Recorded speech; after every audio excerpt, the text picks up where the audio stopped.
तुम कहते हो मन शांत क्यों नहीं होता, और मैं तुमसे कहूंगा मन शांत इसलिए नहीं होता क्योंकि मन का स्वभाव ही अशांति है। तुम आग से ठंडक मांग रहे हो, तुम समुद्र से यह मांग रहे हो कि वह लहरें उठाना बंद कर दे। तुम हवा से कह रहे हो कि अब बहना मत, और जब हवा बहती है तो तुम परेशान हो जाते हो। पहली बात तो यह समझ लो, मन तुम्हारा शत्रु नहीं है। मन तो एक यंत्र है, बहुत सुंदर, बहुत उपयोगी, लेकिन तुमने उसे मालिक बना दिया है।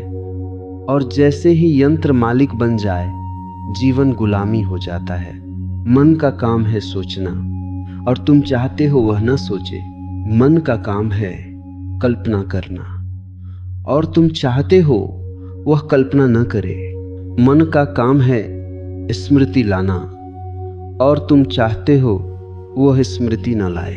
ये ऐसा ही है जैसे तुम आंखों से कहो देखना बंद कर दो, बस शांत रहो।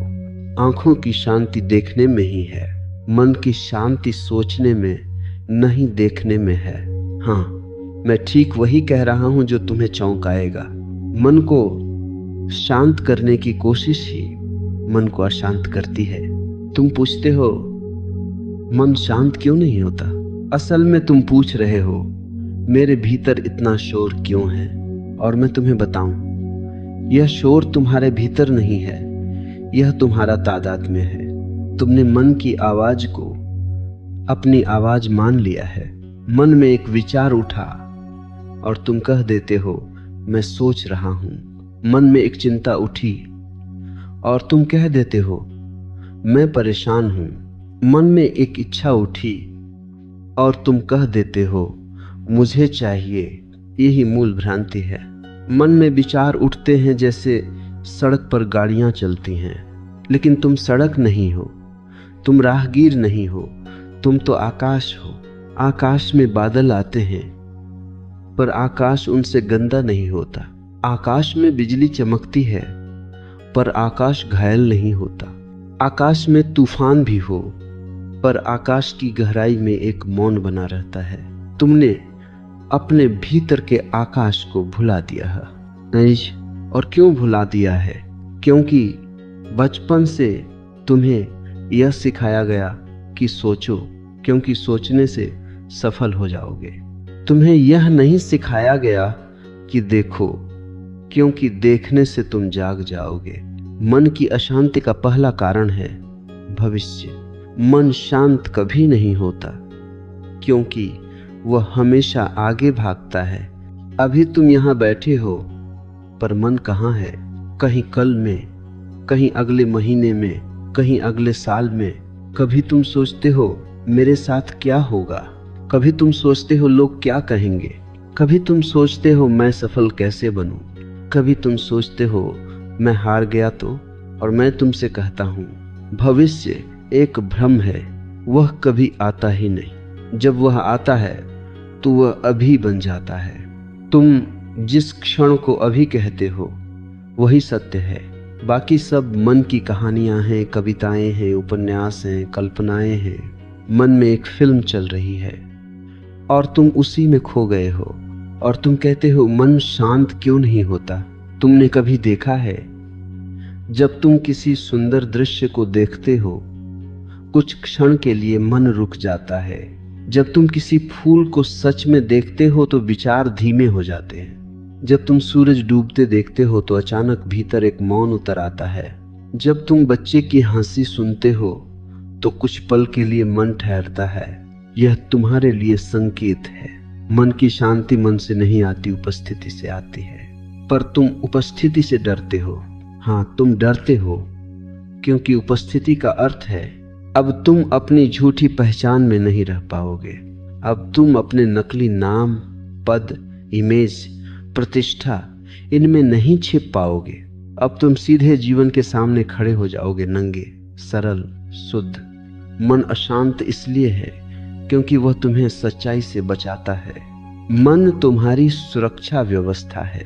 मन तुम्हारे घावों पर पट्टी है। मन तुम्हारे डर का कवच है। तुम जितने अंदर से डरे हुए हो मन उतना ही ज्यादा काम करेगा। मैं एक छोटी सी कहानी कहूं। एक आदमी जंगल में जा रहा था। रात हो गई। अचानक उसे लगा कि कोई उसके पीछे है। वह तेज चलने लगा। डर बढ़ा। उसने पीछे देखा, कुछ नहीं, पर मन ने कहा कोई है। अब मन कल्पना करने लगा, शेर होगा, डाकू होगा, भूत होगा। वह दौड़ने लगा, वह हाँफने लगा, और जब वह घर पहुंचा तब भी कांप रहा था। तुम पूछ सकते हो उसके पीछे सच में कोई था? मैं कहता हूं नहीं, पर उसके भीतर जो मन था वही पर्याप्त था। मन अपने ही भूत बनाता है और फिर तुम मन से कहते हो शांत हो जाओ, लेकिन मन कहता है कैसे शांत हो जाऊं, मेरी तो आदत ही भागने की है। मन अशांत इसलिए नहीं कि तुम्हारी जिंदगी में समस्याएं हैं। मन अशांत इसलिए है क्योंकि मन समस्या पैदा करने वाली मशीन है। तुम्हारे पास जो है उससे मन कभी संतुष्ट नहीं होता। अगर तुम्हारे पास एक है, मन 2 चाहता है। अगर 2 है, मन 10 चाहता है। अगर 10 है, मन 100 चाहता है। मन की तृष्णा अंतहीन है और तुम इसे महत्वाकांक्षा कहकर सम्मान दे देते हो। तुम इसे प्रेरणा कहकर सजाते हो। असल में यह एक रोग है। नाम बदल देने से रोग पवित्र नहीं हो जाता। मन की अशांति का दूसरा कारण है अतीत। मन पीछे भी भागता है और आगे भी। वह वर्तमान में कभी नहीं रहता। अतीत मन का कब्रिस्तान है, जहां वह बार बार जाकर अपने घावों को कुरेदता है। किसी ने अपमान किया था, मन उसे दोहराता है। किसी ने धोखा दिया था, मन उसे फिर से जीता है। किसी ने प्यार नहीं दिया था, मन उसकी शिकायत करता है। और तुम समझते हो कि तुम सोच रहे हो, नहीं, तुम घाव चाट रहे हो। घाव का स्वभाव है, वह ध्यान मांगता है, और मन को पता है अगर तुम जाग गए तो घाव ठीक हो जाएगा। तो मन तुम्हें घाव दिखाता रहता है। मैं तुम्हें एक सूत्र दूं, बहुत सरल पर क्रांतिकारी। जब भी कोई विचार आए उससे लड़ना मत, सिर्फ उसे देखो। तुम कहोगे बस इतना, मैं कहत आहू हाँ बस इतना। देखने में ही क्रांति है, क्योंकि देखने से दूरी बनती है। देखने से तुम गवाह बनते हो, और गवाह बनने का अर्थ है तुम मन नहीं हो। जब तुम किसी विचार को देखते हो तो 2 चीजें हो जाती हैं। पहली, विचार धीमे होने लगता है क्योंकि उसे ऊर्जा तुम्हारे तादात्म्य से मिलती थी। दूसरी, तुम पहली बार अपने भीतर एक अलग सत्ता का स्वाद लेते हो जो विचारों से परे है, और वही सत्ता ध्यान है। ध्यान कोई क्रिया नहीं है, ध्यान कोई साधना नहीं है, ध्यान कोई तप नहीं है। ध्यान तुम्हारी प्रकृति है। तुम बच्चे थे तब तुम ध्यान में थे। तुम नदी के किनारे घंटों खेलते, मन नहीं था। तुम पत्थर इकट्ठे करते, मन नहीं था। तुम आकाश देखते, मन नहीं था। फिर समाज ने तुम्हें महान बनने की दौड़ दे दी और मन पैदा हो गया। मन सामाजिक है, मन उदार है, मन दूसरों की आवाजों का संग्रह है। इसीलिए तुम अगर सच में मन की शांति चाहते हो तो एक बात साफ कर लो, तुम मन को बदलकर शांत नहीं कर सकते। मन को बदलना भी मन की चाल है। तुम सिर्फ मन के पार जा सकते हो, लेकिन तुम कहते हो मन शांत नहीं होता तो मैं ध्यान कैसे करूं? यही तो चाल है।